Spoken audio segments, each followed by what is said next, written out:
Today we're going to be, I'll go back to that, we're going to be in Galatians Chapter 4, verses 1 through 11.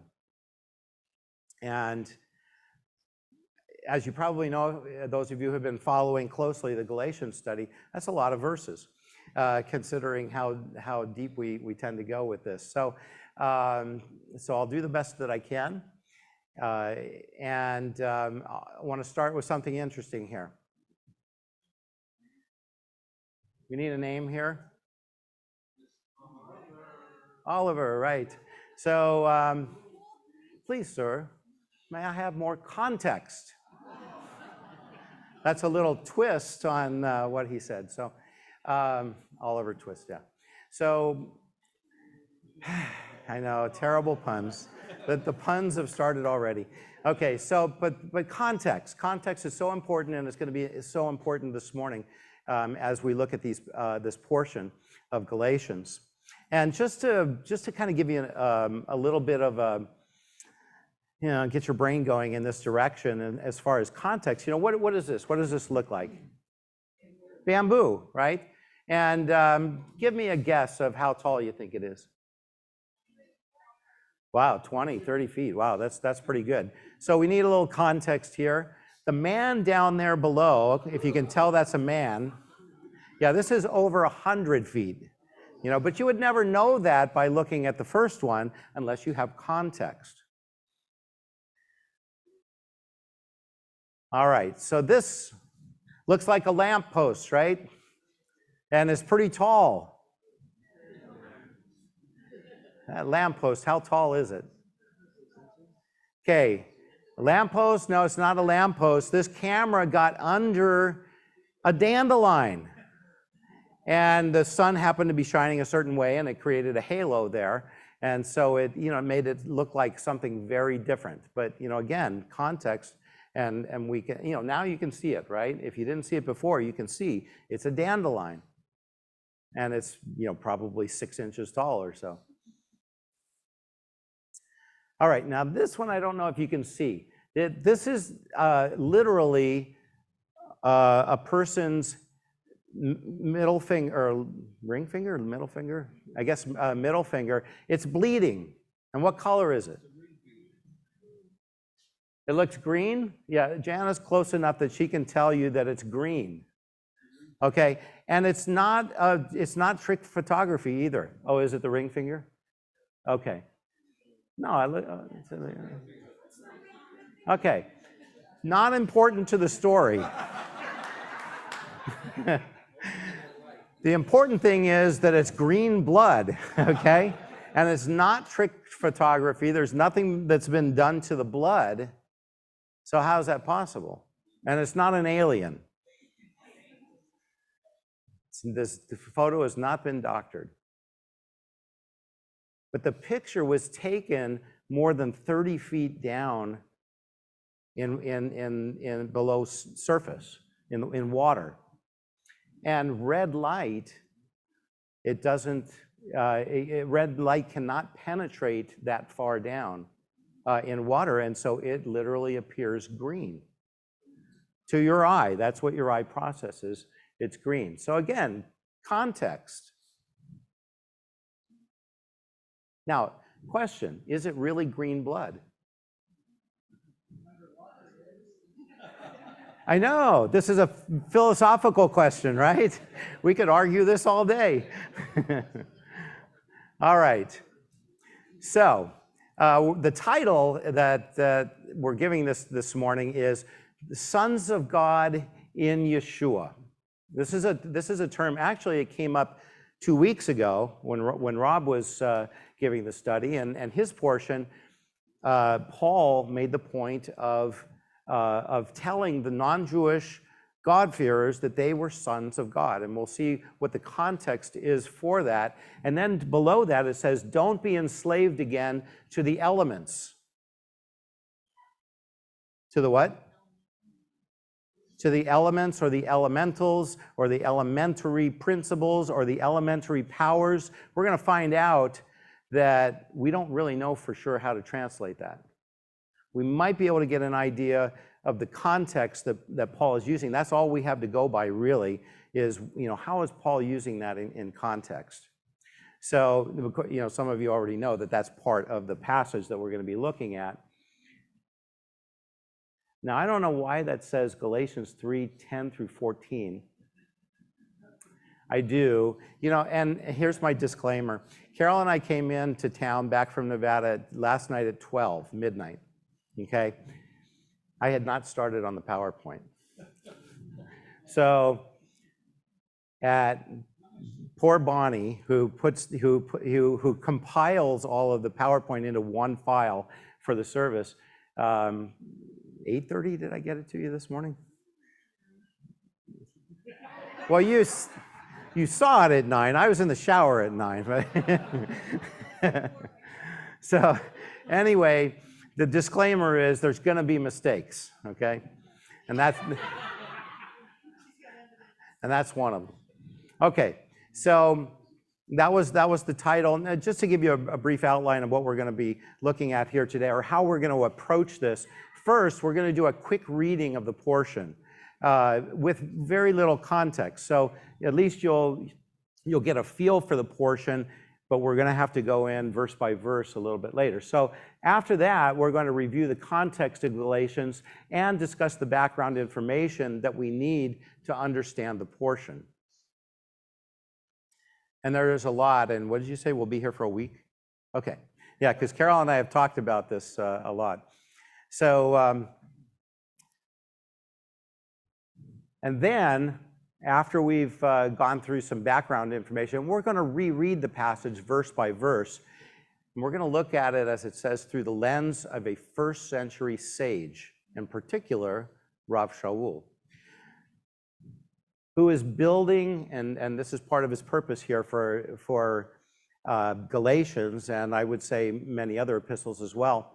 He's building unity within the messianic community of Jewish and non-Jewish followers of Yeshua. And it wasn't easy. Now, as we read this passage, which we'll do in a moment, there's a reading key. And I've outlined, or underlined, I should say, I've underlined these words in the text. And when we see the word we, Paul is usually referencing himself and the Jewish believers. If he says you, he's referencing the non-Jewish believers. And we've already established in previous studies that these were God-fearers. They were considered God-fearers, Yirei HaShamayim, in the synagogues, because many of them had been attached to the synagogue before they came to faith. But Paul is addressing them, in particular issues that really involve the non-Jewish believers, and by extension the Jewish believers, because they are to be one in Messiah and in the community. So then I reference here Paul's rule for all communities in Messiah. If I had to give you another homework assignment, it would be that. 1 Corinthians, of course, you don't have to read the whole book necessarily. That's 1 Corinthians chapter 7, verses 17 through 21. And Paul has a rule for all of the congregations in Messiah, and that is value your identity. If you are Jewish, don't seek, it literally says, don't seek to undo your circumcision. And if you're not Jewish, don't seek to be circumcised. Don't seek to be converted, but keep your identity and value your identity. And a very key concept here is God and Paul are seeking oneness and unity in the congregation. But that's not the same, that does not equal sameness. So it doesn't mean that everybody's the same. Now,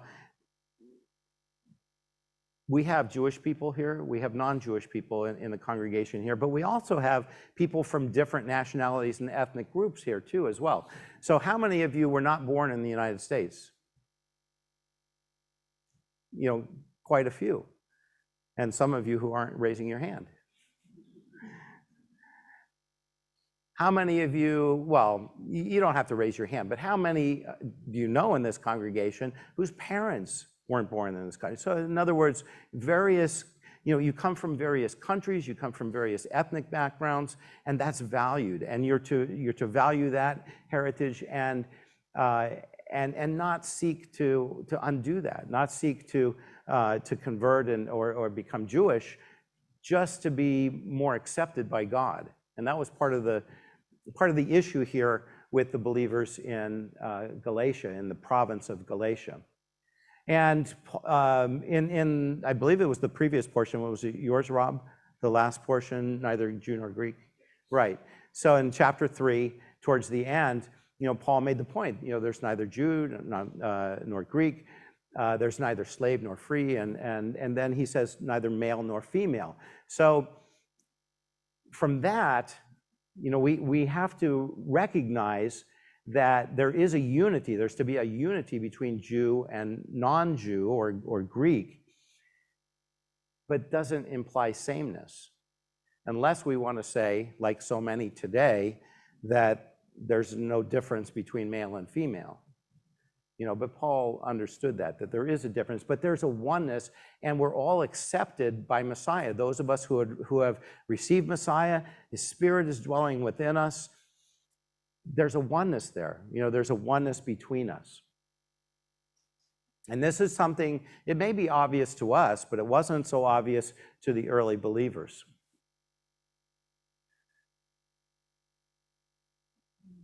So here we start with the text.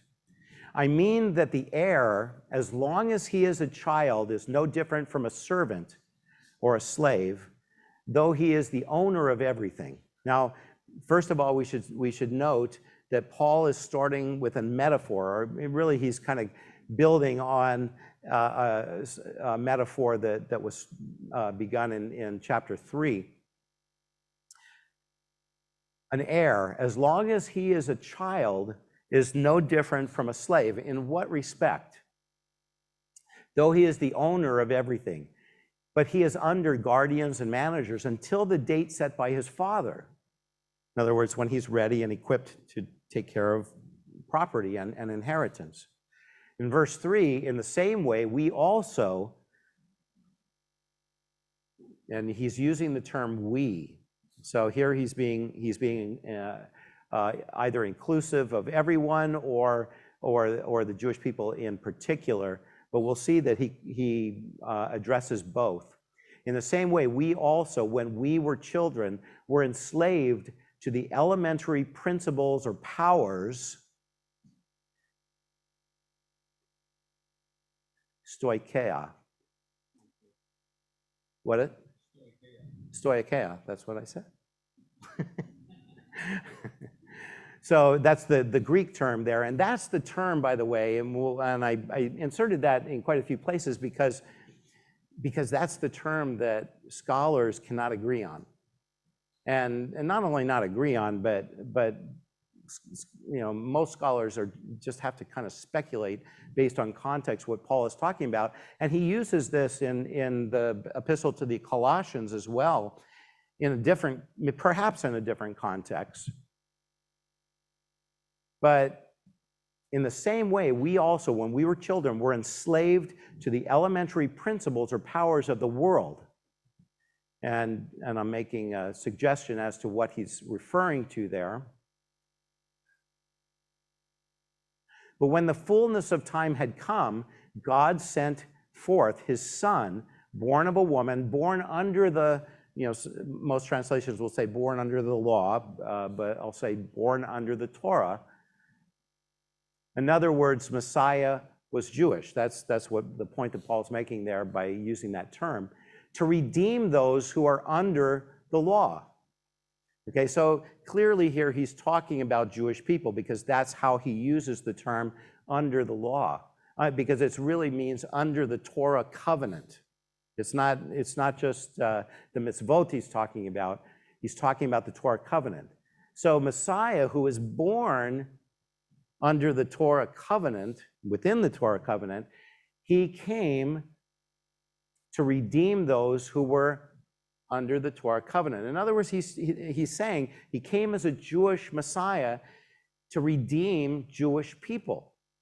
Now, it doesn't end there, fortunately, But that's, but that's what Paul is saying here.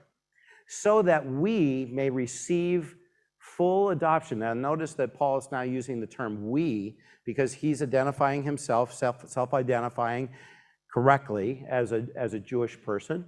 And he's saying we Jewish people in Messiah, that we might receive full adoption as sons. Now, why would we say full adoption and not just adoption? Because as we'll see in Exodus, when Moses is told to go before Pharaoh, he's told to tell Pharaoh that Israel is his son. And we'll see that, we'll look at that passage in a little bit. So Israel is already defined as sons of God or son of God collectively. But just like in the metaphor, Israel was not really enjoying the full promises. The promises had not been fulfilled, and to some extent haven't been fulfilled even today, for sonship. So in other words, there are promises for the Jewish people, and when the time is full, those promises will be fulfilled. We're going to see, though, that with the coming of Yeshua, individuals within Israel can experience that full sonship, and in Messiah, but also non-Jewish people as well, as we'll see. So he's saying we here, that we may receive full adoption as sons at the final redemption and individually now. And then in verse 6, he says, and because you, and who is he talking to now? He's talking to the non-Jewish believers in Messiah in the province of Galatia. Because you are sons, God has sent the Spirit of his Son into your hearts, who calls out or cries out, Abba, Father. So in other words, all of us now, Jewish and non-Jewish, have a relationship through Messiah, and we can call God Father. I mean, we take that for granted, I think, after a while, right? But what an awesome thing. We can call God Father, and he treats us like his children. He loves us. He treats us like his children. So that's the relationship that we have, and the Spirit of God inside us is crying out, literally crying out with love and passion, to God, Abba, Father. The Abba, by the way, is it's actually a transliteration of the Aramaic. So Paul's making a kind of an emphatic point there.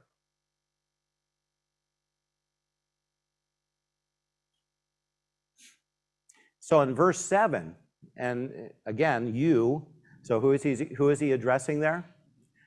You non-Jewish believers. So you are no longer a slave, but a son, and if you are a son, then you are also an heir through God. So one of the questions that's going to come up is, well, what does it mean that non-Jewish people are no longer slaves? How were they slaves? It doesn't mean that they were slaves, slave status within the Roman Empire. It's something more of a spiritual nature, as we'll see. So verse 8, formerly, when you did not know God, you non-Jewish believers in Yeshua, when you did not know God, you were enslaved to those that by nature are not God's at all. So now we get a little bit of context about that, what that stoicheia is, that it has to do with something spiritual, some perhaps spiritual beings or alleged spiritual beings. So we get a little bit of context there. And we'll have some other clues as we go along as well. In fact, in verse 8, we have not yet, not in verse 8.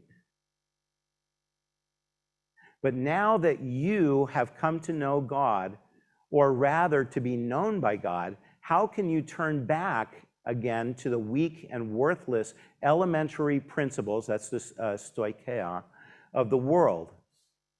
Do you want to be enslaved to them all over again? So there's something about these spiritual beings that was enslaving these non-Jewish believers. But one of the clues here, again, taking establishing context here, is that you have come to know God, or rather to be known by God. And we're going to see that there's a repetition of the word know, which in the Greek comes from the word gnosis, to know. And that's where Gnostic comes from as well. So just to give you a little cue there. Or agnostic today, yeah, we use agnostic as opposed to an atheist who says there is no God. The agnostic says, I really don't know, but since I don't know, I'm going to ignore him. Verse 10, you are observing days and months and seasons and years. I fear that I have labored over you in vain. And that's where our portion is going to stop today. So, and if you're expecting that as you read on that it's going to get any clearer, you're going to be very disappointed.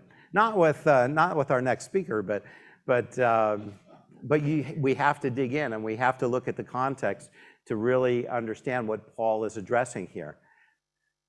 All right, so questions after the reading. Who was Paul addressing? Well, again, he's dealing with issues that really involve non-Jewish people or non-Jewish believers in Messiah, but it involves the Jewish people too, because again, he's building unity within the congregation. And then, of course, the question, what are those elemental powers? And again, you can translate that a number of different ways. Probably elemental is probably the safest way to translate it. It doesn't tell us much, but it's a safe way to translate it. And then the final question, why does Paul emphasize that the non-Jewish members of the community are now sons of God in Yeshua? He's got to have a reason for bringing that in to this discussion. So, a little bit of background here, Paul's terminology and background information, which we have to have in order to establish context. So first of all, to understand Galatians and to understand the passage today, we must realize that Paul's train of thought is extremely difficult for 21st century readers. And we can all raise our hand. We're all 21st century readers, right? Very difficult. Here's what we must know at a minimum. First, we're continuing thoughts that come from chapter 3. In other words, there's a continuity in Paul's thoughts. And sons of God, again, that came up in chapter 3. It's coming up again, and it's very important. Those under the law, what does that mean? In traditional thinking, Christian thinking for 1900 years, it's meant under the burden of the law, under the,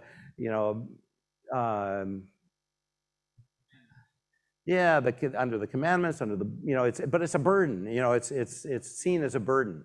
So, but really, what Paul's talking about here is under the Torah covenant. So, in other words, he's talking about those that are part of the Torah covenant. That's the Jewish people. Those are the covenant descendants of Abraham, which is Isaac, from Abraham to Isaac to Jacob, to the 12 sons of Jacob, who's also named Israel. So Israel, the Jewish people, those under the law. It's not a negative. Torah law, very important to establish this. Torah law, mitzvot, are never presented negatively in the Tanakh or the Bible, ever. And I would, maybe a little caveat would be the closest that the scriptures come to anything negative about the Torah would be that sometimes being under the Torah, there's a context that Paul uses in Romans where it's under the condemnation of the Torah. In other words, there were blessings and curses, And for disobedience, it results in curses. So that would be the closest that we would ever come to viewing the Tanakh, or viewing the Torah or the mitzvot as something negative.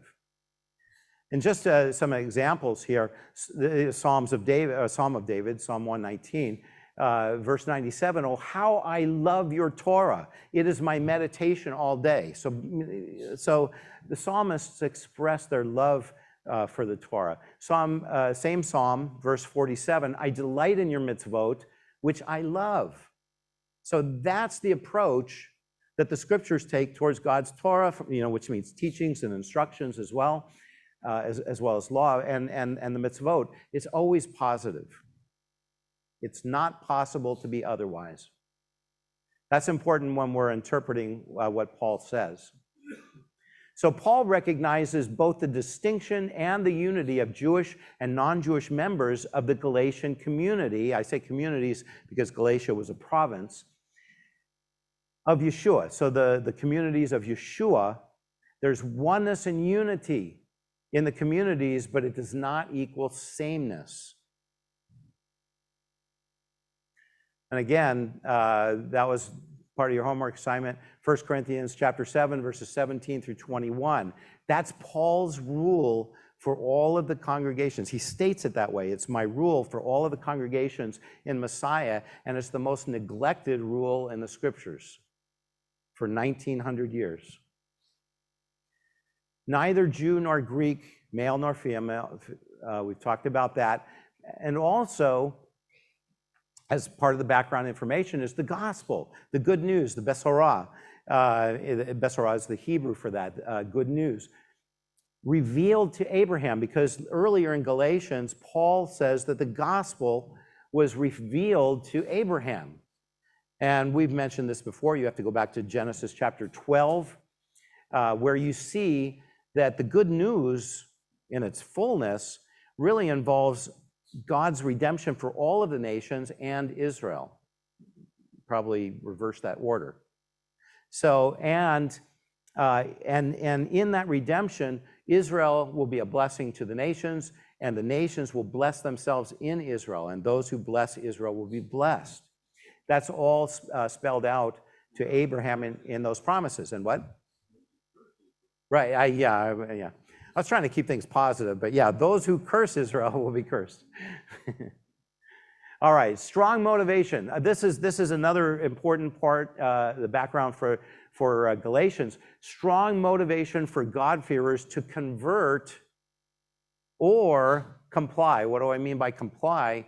And that is to comply with the requirements of the Roman imperial cult, the worship of the Roman gods and even the emperor.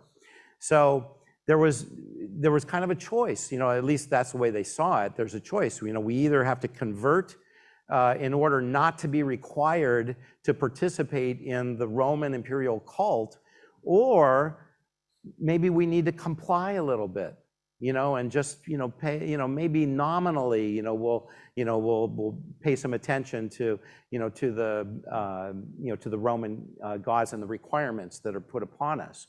So that's not the only option, and Paul's going to make that clear. But that may be the way that they were seeing this because of the pressure. Because if you don't comply, you run the risk, if they enforce it, if the Roman authorities enforce it locally, they run the risk of being persecuted, of being arrested, and even being executed. And the crime is what? Do you know what the crime is? Atheism, right?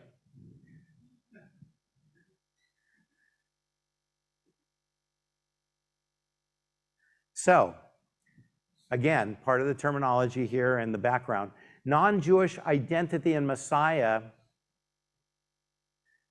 Paul emphasizes that identity means that non-Jewish believers in Messiah are considered sons of God, just as the Jewish believers are considered sons of God as well in Messiah. Galatians 3:26, this is where Paul brings that up. For you are all sons of God through faith in Messiah Yeshua.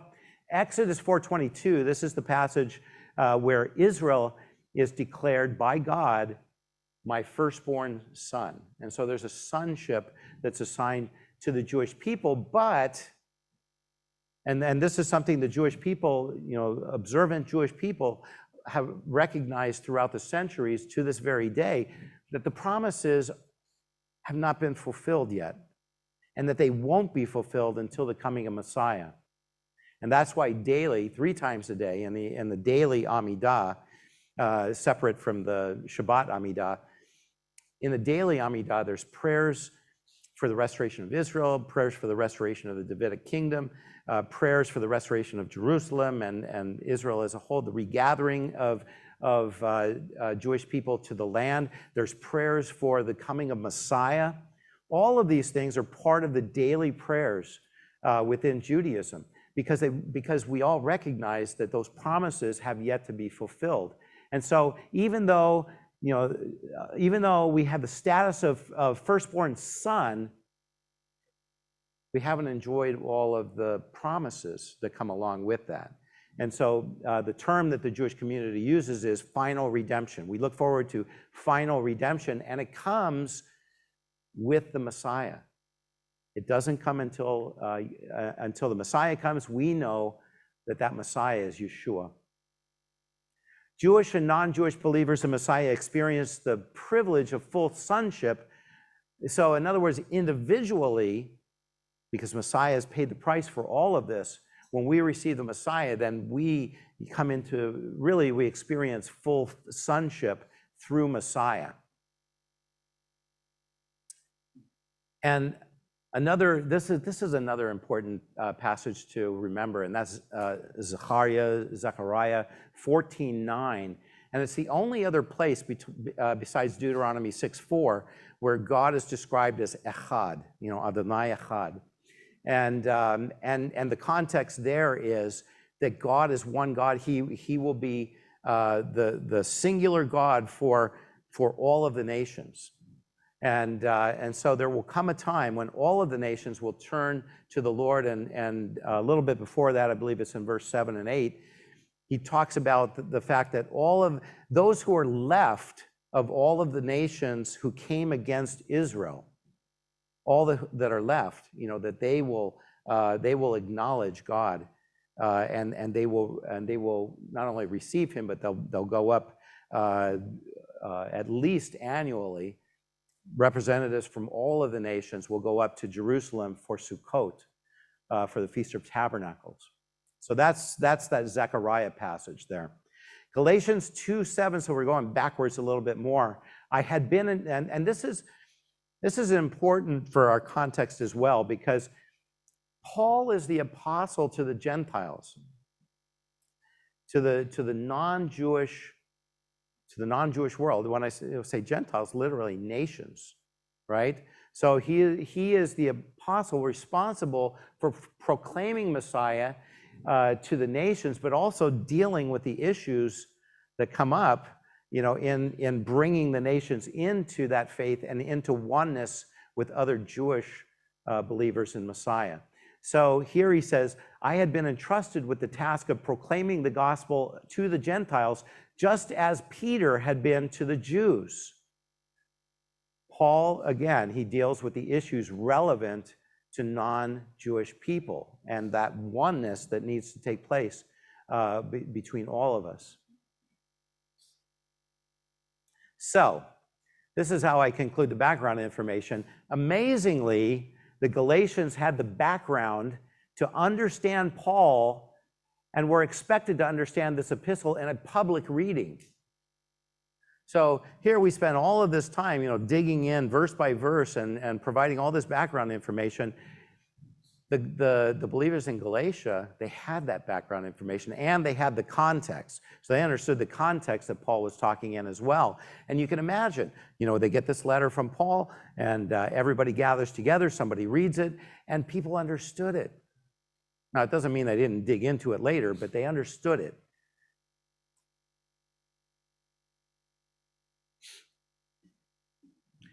So now we'll go into it a little bit deeper.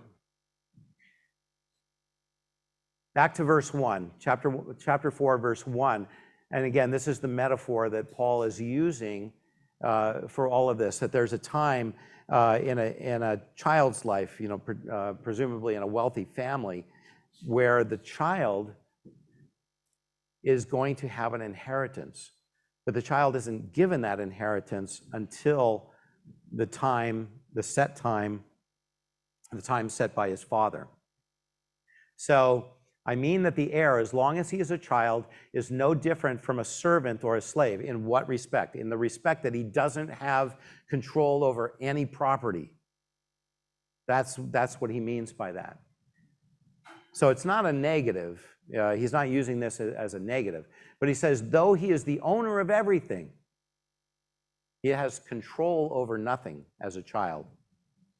But he is under guardians and managers. He's under teachers. We've seen that in previous sections of Galatians as well.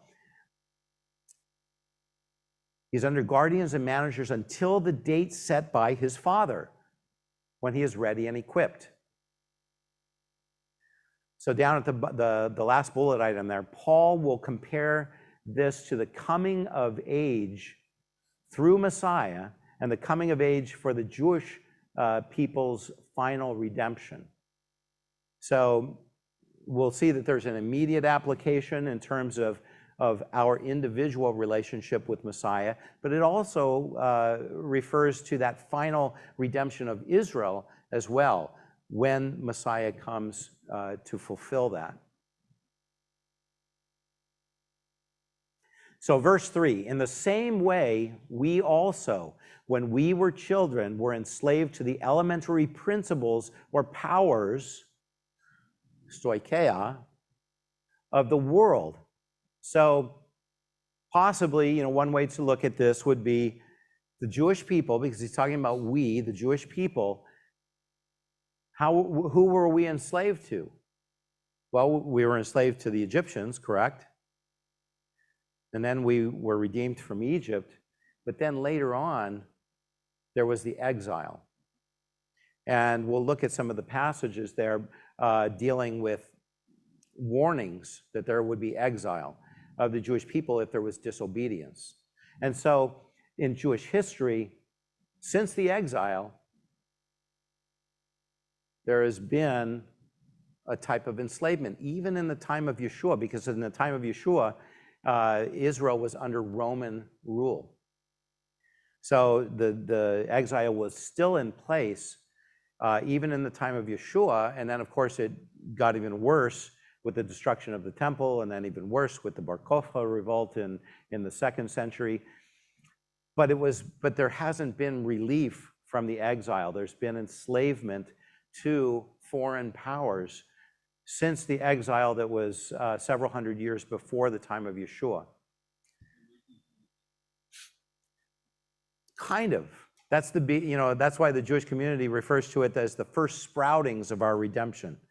Because we have a place now, but again, there are Jewish people that have been starting to come back to the land with self-rule, right? So we're seeing some of that happening, but we're not going to see the complete fulfillment until the coming of Yeshua.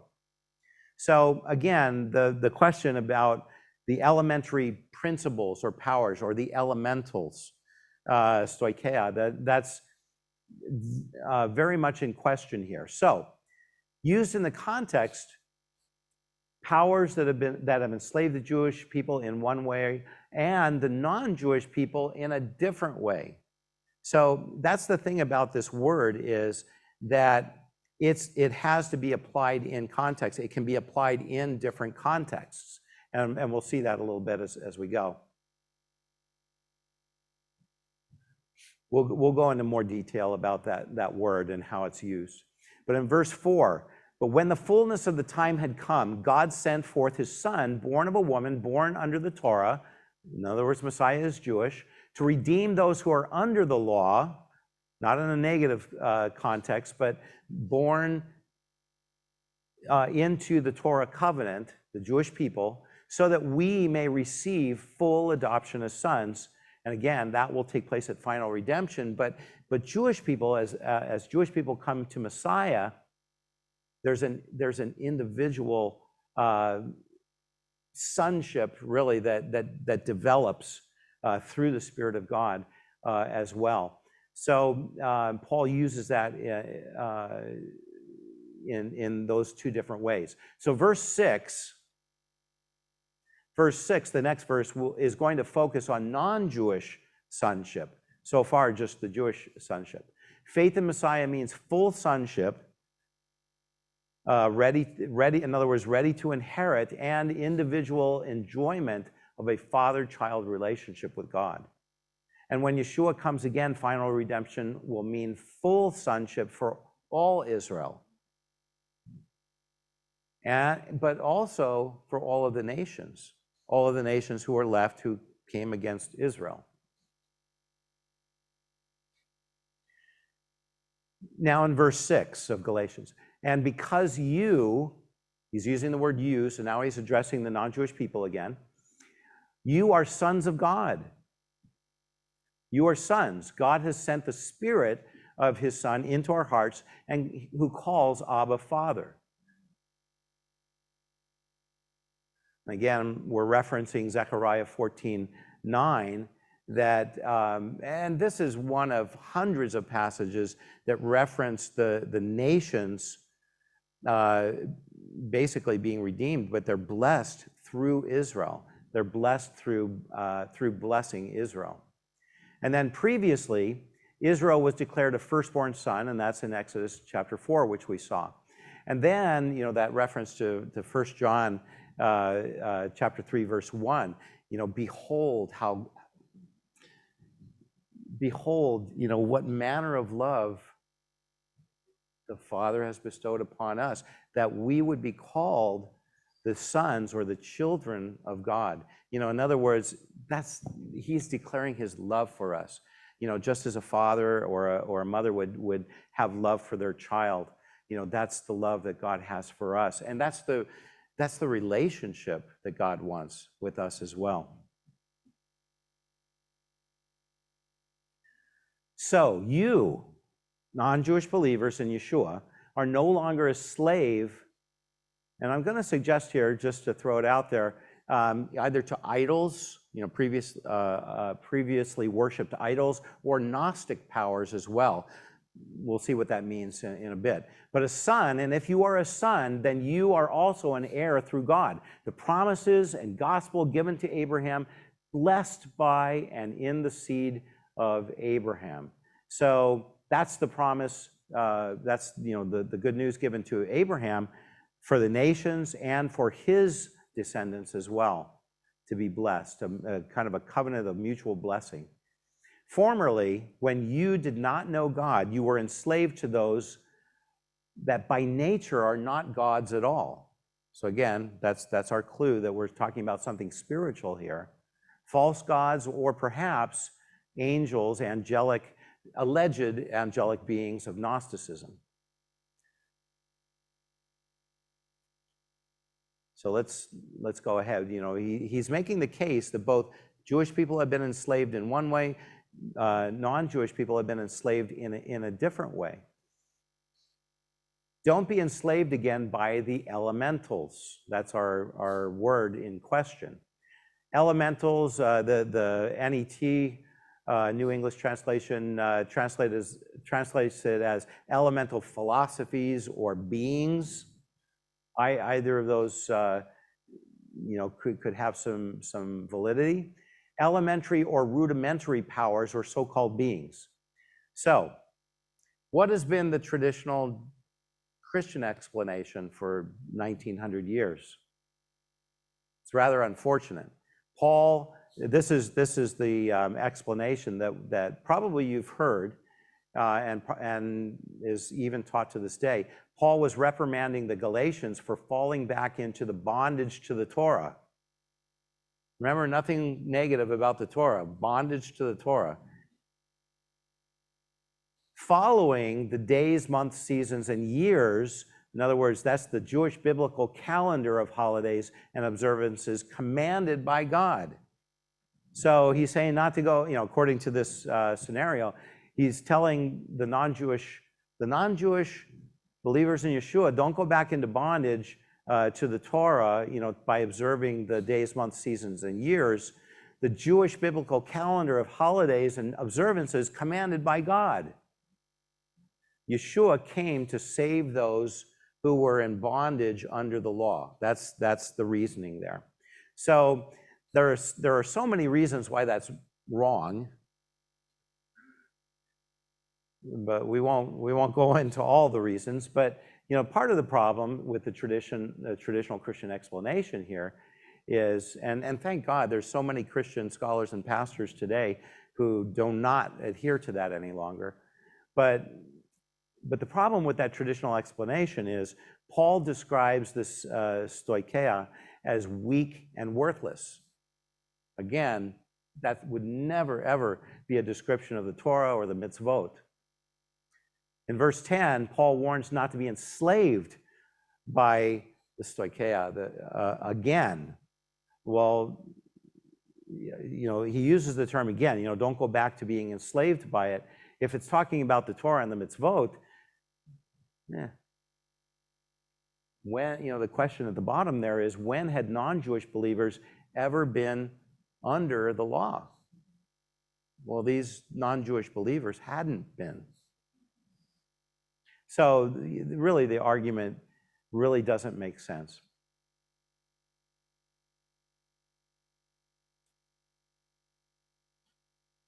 So the likely meaning for this. First of all, literally, the word tends to speak of members set in a row. Now, it could be any kind of members. In fact, you go back to one of the intertestamental books of wisdom, and the word used there, it's used for musical notes. So, the members were musical notes, and you put them together, and you have harmony and music.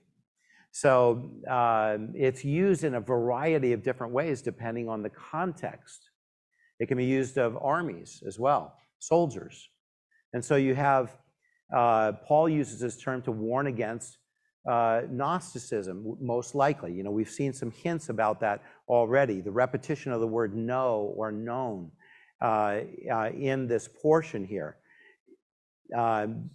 And also the fact that if we go back to Colossians, where Paul uses this same term, the context there is clearly addressing Gnosticism, which is really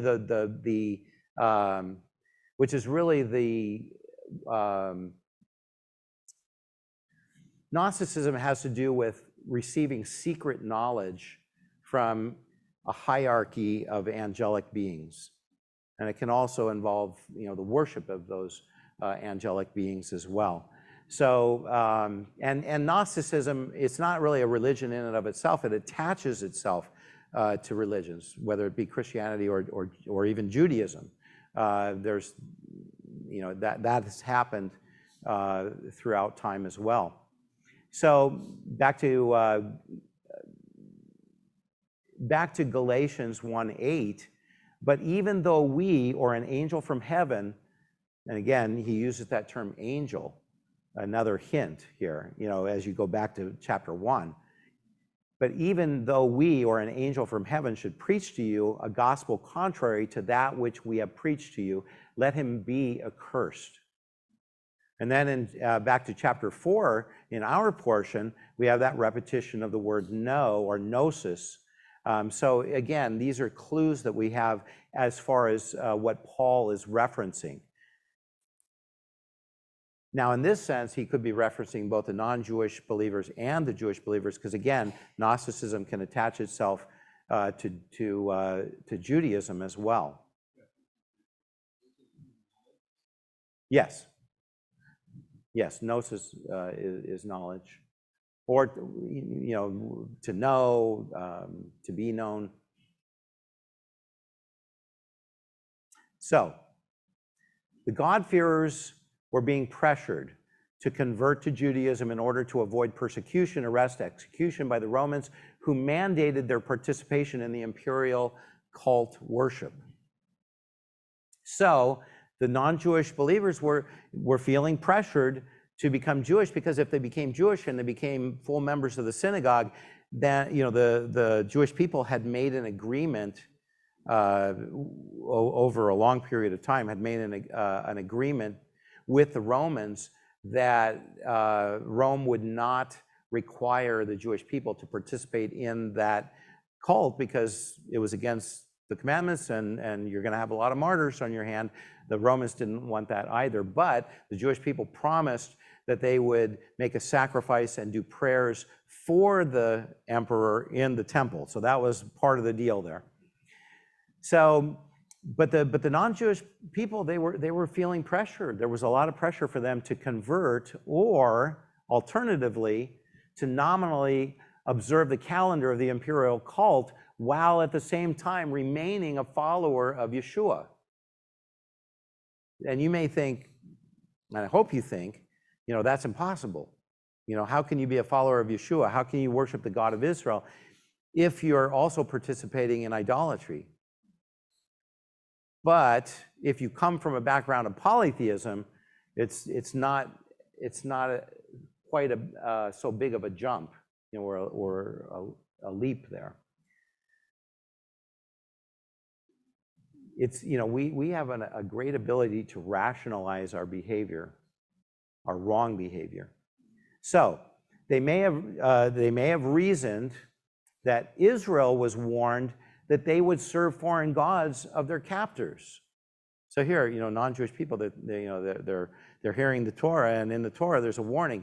If you continue to disobey me and not walk in my instructions, that you'll be exiled. And when you're exiled to the nations, you're going to serve those gods who aren't even real. And so you can imagine, if they're rationalizing that, the non-Jewish people are rationalizing this, they're saying, well, we don't even have the same status as the Jewish people, before God. And if they have to serve foreign gods, then, how much more might we have to serve foreign gods as well? And so it's a way of rationalizing the idea that, we should probably pay homage to those Roman imperial gods. Does that make sense? In other words, they're trying to avoid persecution and arrest and execution. There's a lot of pressure on them. But Paul responds by emphasizing their sonship, that they don't have an inferior status to the Jewish believers in Messiah. The non-Jewish people are sons of God as well. So all the more reason you cannot serve God and false gods at the same time. And yet there was something about Gnosticism that allowed them to rationalize this. So again, these are the passages in Deuteronomy. I'll just read the second one there. Adonai will drive you and the king you set over you to a nation unknown to you or your fathers. There you will serve other gods, gods of wood and stone. You will become a thing of horror and an object of scorn and ridicule to all the nations where the Lord will drive you. So a way of rationalizing this for non-Jewish people. We're under Roman rule now. We have to serve gods of others. Paul says, no way. So likely Gnosticism, obtaining secret knowledge from a hierarchy of angels, may have attached itself to Judaism of those in Galatia and to the community of Yeshua followers. And really, in the history of the church, the early church, we have evidence that, number one, many of non-Jewish and Jewish people were persecuted by the Romans, and partly because of non-compliance. But there was also a big movement of Gnosticism in early Christianity as well. So eventually that was considered a heresy, but it still had its impact on early Christianity to a large extent.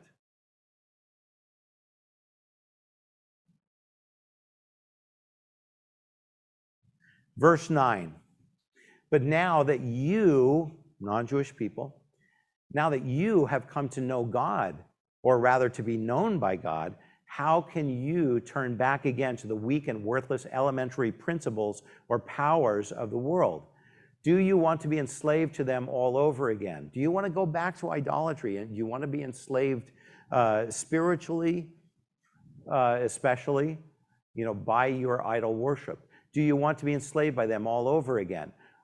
You are observing days and months and seasons and years. That could be referring to the Roman imperial cult, or it could be referring to Gnosticism as well, but it's not referring to the Moedim, the appointed times that God established in the Torah, clearly. And there are so many reasons why that can't be true. But I fear that I have labored over you in vain.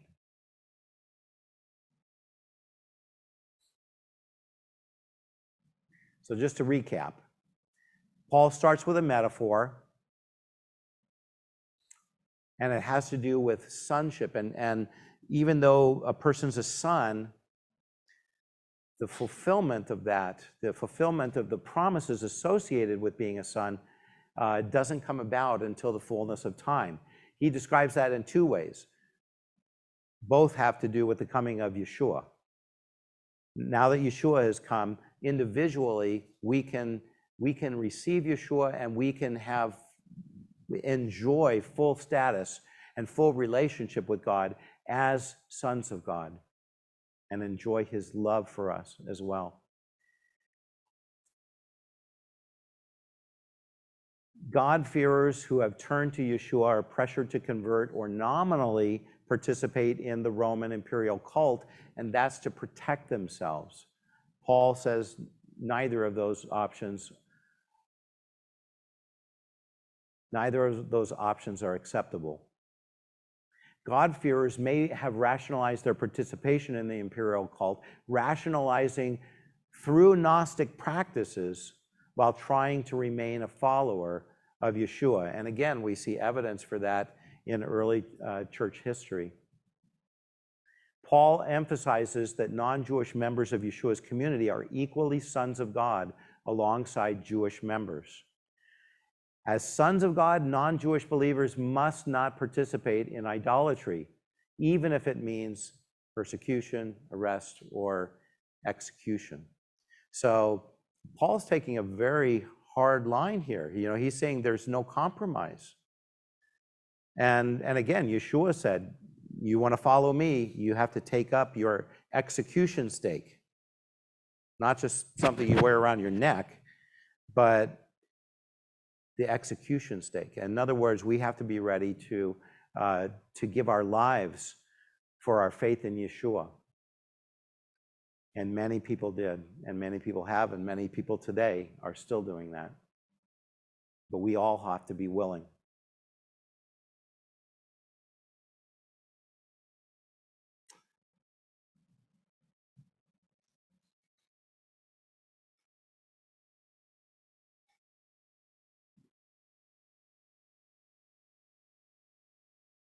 So being sons of God, we are loved.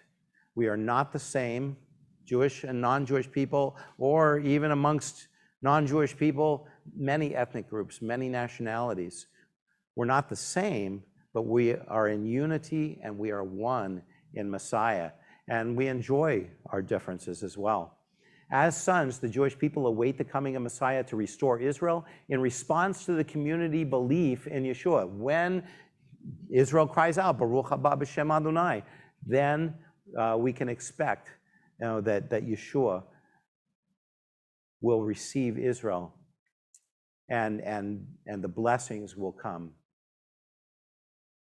So again, please, sir, may I have more context? Have you had enough context today? Have you had more than enough context today? Perhaps. Let's go ahead and we'll stand together. Heavenly Father, we do thank you, Lord, We thank you for the oneness that we have in Messiah, both Jewish and non-Jewish believers. And Lord, help us, Lord, to value one another, even in our ethnic and national identities.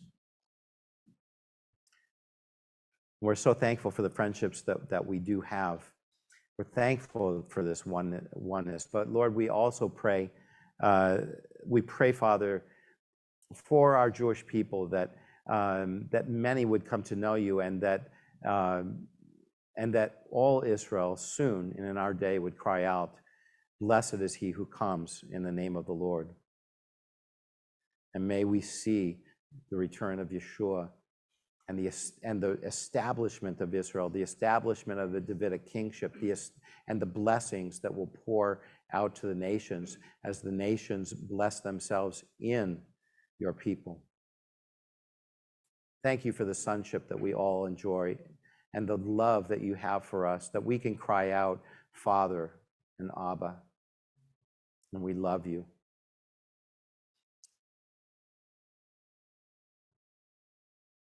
Amen.